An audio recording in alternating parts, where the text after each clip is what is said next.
So, und da sind wir auch schon wieder und herzlich willkommen zurück zu die A.B.C. Murders. Ja, von Agatha Christie. Da waren wir. Meine Güte. Reden wir jetzt noch mit dir oder haben wir hier noch was? Was ist unsere Aufgabe? Die Fragen mit Megan fortsetzen. In Ordnung, dann tun wir das. It looks like this woman is single, but she has feelings for someone. Ihr Blick. Feucht. Ihre Finger auch. She is looking so intensely at this photo. But is it really a sister that she's studying in this manner? Hat sie etwa Gefühle für Donald, wie hieß er? Ich weiß es nicht. Oh Gott, aber ein bisschen was zu klären. Ach nee, halt, das ist das Neue. Ja, das haben wir schon. Ach, ich wollte gerade sagen. Was hatte Betty an ihrem Abend vor? Oh Gott, jetzt fehlen noch 2 Hinweise.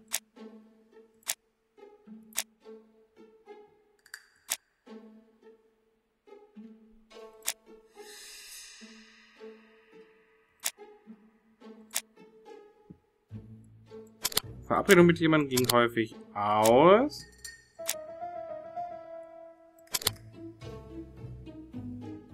Nicht. Und das unbekannte Indiz. Spuren im Hals bringt uns wahrscheinlich auch nichts. Es fehlt noch ein Hinweis, kann das sein? An dieser Stelle sollten wir diesen Hinweis schon haben. Achso, natürlich, wir haben noch nicht mit ihr geredet. They made the perfect couple, am I correct? Yes, in a way. She was pretty and he... Well? He's a bright man, with a promising career ahead of him. He would have made Betty a good husband. He was always attentive and generous. Oh, a true gentleman. I hear a note of envy in your voice. You must have heard wrong. Genau.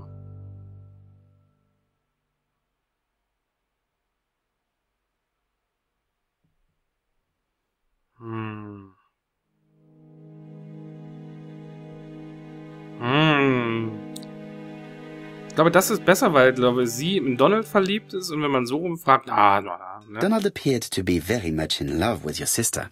Yes, he was mad about her. Mad, you say? Being madly in love can often be destructive, and Mr. Fraser was known for being jealous, I believe. No more than average. Men are always slightly possessive, especially when they are with a pretty woman.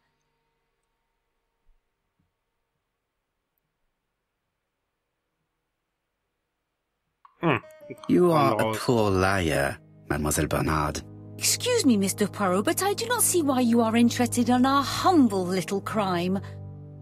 It would appear that your sister's murder is the second in a series that we have to stop as quickly as possible. The first was in Andover, and the same as your sister, the murderer sent me a letter informing me that a crime would be committed in that town. Now can I count on your honesty? Yes, you have my confidence, Mr. Poirot. Don is a quiet and sensitive young man, slightly reserved too, and as is often the case with reserved people, when he flew into a temper, he completely lost control. He could be so violent. Betty was frightened. And when was this? The first time was about a year ago. But they rowed more recently. Donald found out that Betty had lied to him. She said she was going out with a girlfriend, but she went out for dinner with a married man. It was an awful scene. She told him that until they were married, she was free to go with whoever she pleased. Donald turned quite pale and started shaking and kept saying one day... Well? He'd commit murder.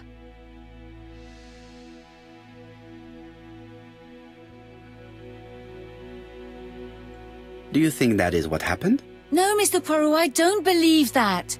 You yourself said he may be a recidivist madman. Don loved Betty with all his heart. I can't imagine for one instant that he would hurt her. Very good, Mademoiselle Bernard. Thank you for your help. Ich glaube, die Befragung lief nicht ganz so perfekt. Fraser is at the Ginger Cat. The police haven't spoken to him, but they want to. Très bien, Hastings. Let's see him now. Très Au bien. revoir, mademoiselle. My deepest condolences to your parents. Of course, Mr. Poirot. Mr. And Poirot. don't be too hard on Don. He's more fragile than he looks. If you say so. Dann sind wir Let us now bei try and get our brain cells to work. unsere kleinen grauen Zellen. Aha. Ja, genau.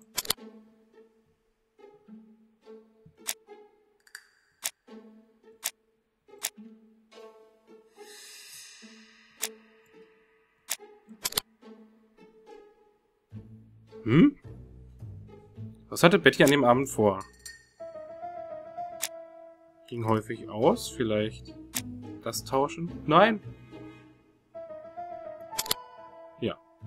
Betty hat Donald angelogen, weil sie eine Verabredung mit einem anderen Mann hatte. Betty ging häufig aus? Nein. Der einzige Kunde? Auch nicht. Dann wird es wahrscheinlich das Opfer Spurenarbeit sein. Let us now try and get our brain cells to work. Noch was? Ah, was versteckt sich hinter Megan Bernards Verhalten?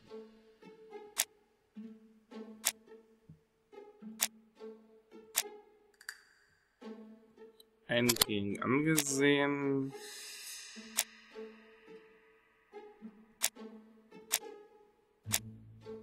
Hier. Megan mochte Donald Fraser sehr.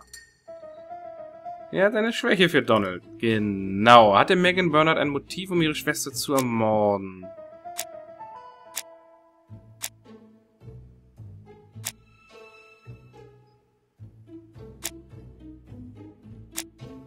Die ging... Also wir können das mit dem Erben mal probieren. Das ist aber gerade... Mir wird es eher darum gehen, dass sie...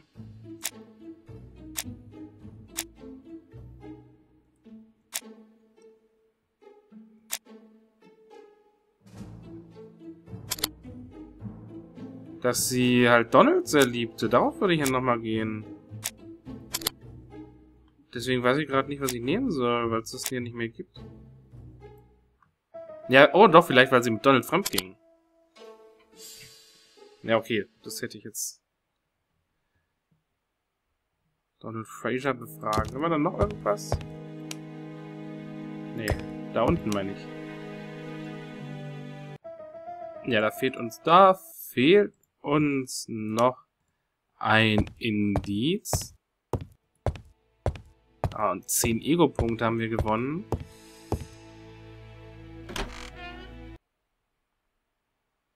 Mir ist übrigens aufgefallen, dass ihr das hier seht, oben links, mein Aufnahmeprogramm kurz aufploppen beim Laden. You've seen Fraser, Hastings. What is your feeling? He's a big chap. Fragile isn't exactly the word that springs to mind. I talked to his landlady before seeing him.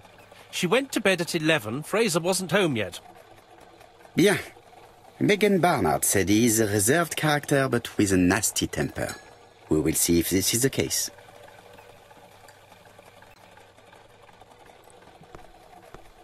Na, dann auf. Genau, taper mal ein bisschen schneller dahinter.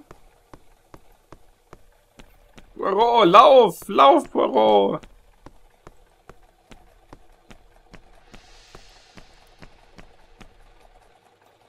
Genau. Dann reden wir einmal mit dem guten Herrn. Er wird uns alles erzählen. Alles. Hahaha. How do you do, Mr. Ich konnte Fraser? mir gar nicht ansehen. Your Hercule Poirot. Mr. Hastings said you wanted to speak to me. Yes. I know that it may not be the right time, but I would like to ask you a few questions.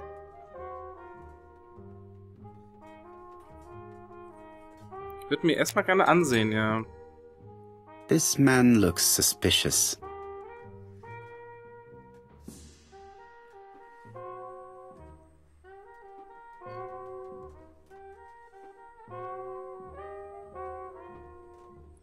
Nein, was ist denn... Zerknitterte Kleidung. Donald Augenringe. Fraser is in a terrible state, as if he hadn't slept all night. And he's drinking White Horse. Okay, die zerknitterte Kleidung sieht man aber nur ganz schwach, ja. Leave me alone. Nein! Denn ich muss sie befragen. Tell me that it's a mistake. That Betty isn't dead. Sadly, your lady friend has been murdered, Mr. Fraser. Oh, Betty, if only you'd listened.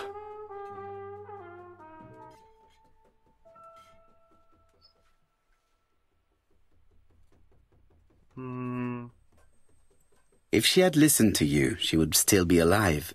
Should I take that to be a confession? With that sort of thinking, you must send a lot of innocent men to prison. Under different circumstances, I might even find you amusing, sir. It's no time for amusement, Mr. Fraser. It is time to find your fiance's killer. Did you know what her plans were for the evening? She said she was having dinner with her sister.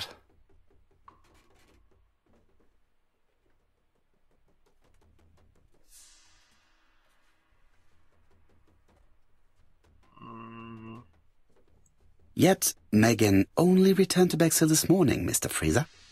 I didn't know. Right. May I ask you what you were doing yesterday evening? I spent the evening working. Your colleagues can confirm this? No, I often take work home with me. Ich finde das übrigens ziemlich cool, wie hier Sachen nebenbei. Therefore, you have no alibi, Mr. Fraser. That's right. But that doesn't make me a murderer, Mr. Poirot. I would like you to leave now, please.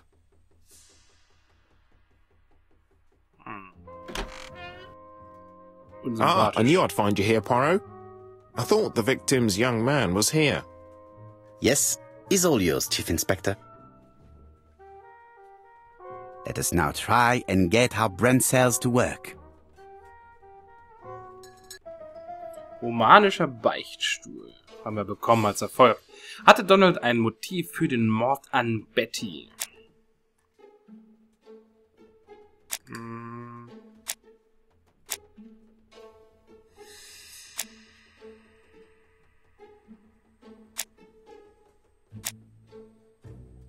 Also Donald war sehr in Betty verliebt, würde ich damit reinnehmen. Und hier, Betty ging häufig aus. Nein. Es ging doch jetzt um Motiv. Und nicht um Alibi oder sowas. Eben. Wenn man den Mörder begangen ist. Ja, hat ja nichts mit dem Motiv zu tun. Donald war sehr in Betty verliebt. Würde ich ja nehmen. Das hat ja nichts mit dem... Also der Seitenschaden hat nichts mit dem Motiv zu tun. Das Opfer hat Spuren am Hals vielleicht? Nicht. Okay.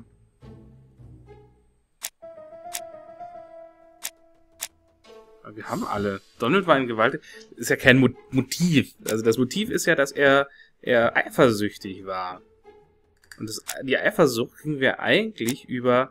Donald war sehr verliebt in Betty. Und Betty ging häufig aus. Das geht aber nicht. Wir nehmen mal gewalttätig. Ja. Eifersucht ist das Motiv. Hat Donald ein Alibi? Donald hat kein Alibi. Hätte es machen können.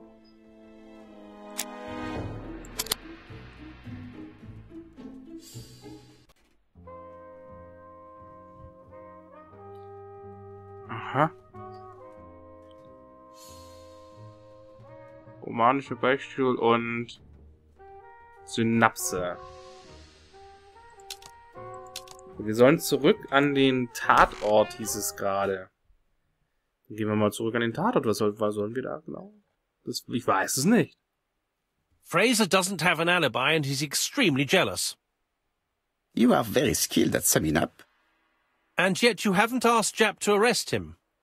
It is too soon. But I agree, without the letters announcing the crimes, Fraser would already be behind bars. Bon, I think we have enough elements.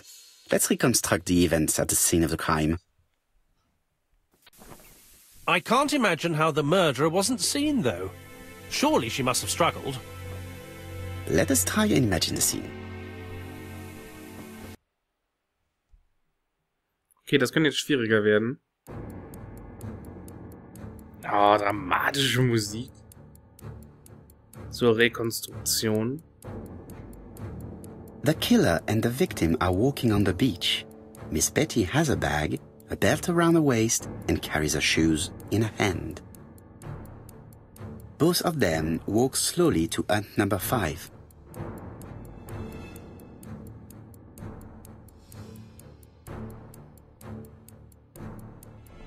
Ändern Betty?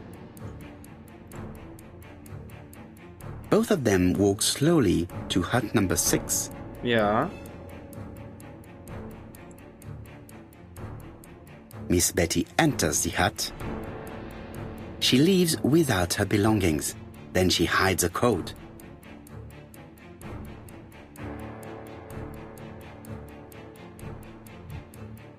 Okay. Du musst ja irgendwie den Gürtel ausziehen.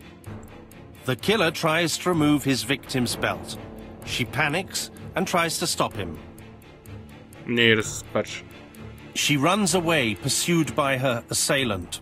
No, there is no sign of a chase. Ja. Things must have happened differently. Let us think again, mon cher. Ja. Okay. Ja. Wir versuchen es nochmal. Ich weiß. Alles in Ordnung. The killer and the victim are walking on the beach. Miss Betty has a bag, a belt around her waist, and carries her shoes in her hand. Hatten wir schon. Alles in Ordnung. Both of them walk slowly to hunt number 5. Das ist Quatsch. Fortschreiten. Both of them walk slowly to hut number 6. Ja. Ändern verstehe ich zum Beispiel nicht. Miss Betty enters the hut. She leaves without her belongings. Ach so, Then she ändern, hides a enter. coat. Okay. Das ist ein Übersetzungsfehler. Ich glaube nicht, dass der da schon angegriffen hat. Wo ist der Seitenschal? They keep walking. Then she removes her belt. The murderer moves behind her and then attacks her by surprise. The body falls, lifeless, on the sand. Everything appears to match the crime scene, mon cher Hastings. That is exactly what happened. Okay. Ja, dann doch so. Alles gut.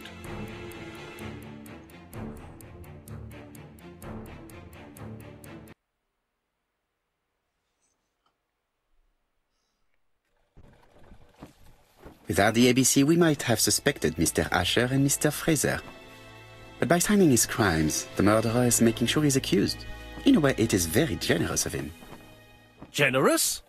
The murderer seduced Betty in order to lure her to the beach and kill her. Indeed, the young woman was certainly careless, but not stupid enough to follow a stranger. What are you planning to do, Poirot? Return to London, mon cher Hastings. Was sollen wir sonst tun? Ja, toll. Das hätten wir auch ruhig überspringen können, das Latschen.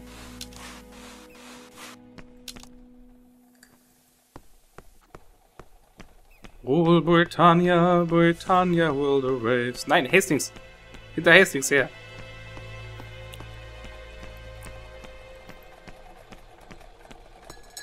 Right, back to London. There is nothing more for us to do here. Zurück unsere Betthöhle. Hier können wir nichts mehr tun. Wir müssen schon wieder auf den nächsten Brief warten.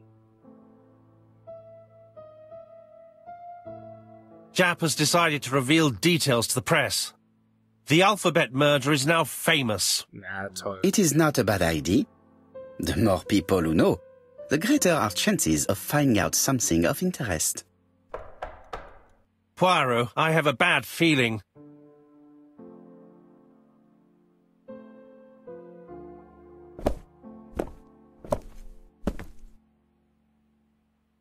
Poor Mr. Poirot, not so good at these little criminal matters as you thought yourself, are you? Rather past your prime, perhaps. Let us see if you can do any better this time. This time, it's an easy one. Churston on the 30th. Do try and do something about it. It's a bit dull having it all my own way, you know. Good hunting. Ever yours, A.B.C.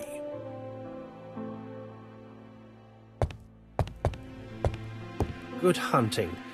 Did you hear that, Poirot? The murderer seems to be taking it all as a game, a challenge. He will strike on 30th in Churston. We must warn Scotland Yard.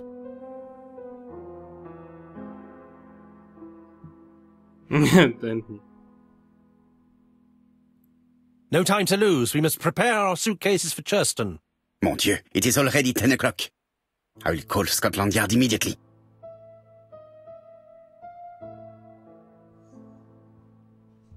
Oh, pyramidenförmiger Schnurrbart.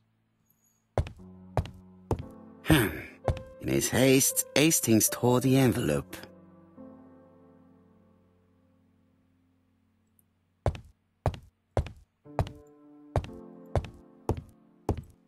Stift des Umschlags, ta. It is not a good time. Können wir nicht... Ich würde das gerne vergleichen, aber das machen wir jetzt in der nächsten Folge. Ich hoffe, es hat euch gefallen. Lasst ein Like da, lasst einen Kommentar da. Schaut auch mal auf Facebook und Twitter vorbei. Bis dahin. Ciao.